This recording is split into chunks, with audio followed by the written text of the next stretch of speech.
यह कहानी एक छोटे गांव की है, जहां एक पुराना और उजड़ा हुआ हवेली था। लोग कहते थे कि वहां एक आत्मा का बसेरा था, जो रात होते ही जाग जाती थी।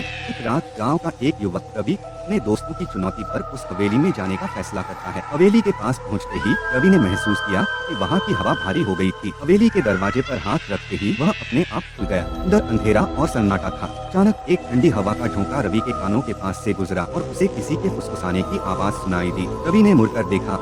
उसकी आंखों के सामने एक सफेद साड़ी में लिपटी हुई औरत खड़ी थी, जिसकी आंखें खून से लाल थीं। रवि ने डर के मारे भागने की कोशिश की, लेकिन उसके पैर वहीं जमे रहे। वह औरत धीरे धीरे रवि के पास आ रही थी। उसके चेहरे पर एक डरावनी मुस्कान थी। रवि की चीख भी उसके गले में फंस गई थी और अगले ही पल हवेली में फिर से सन्नाटा छा गया। सुबह होते ही गाँव वालों ने हवेली के पास रवि के जूतों का एक जोड़ा पाया, लेकिन रवि का कोई पता नहीं था। कहते हैं उस दिन के बाद से रवि को किसी ने कभी नहीं देखा। हवेली का दरवाजा फिर से बंद हो गया।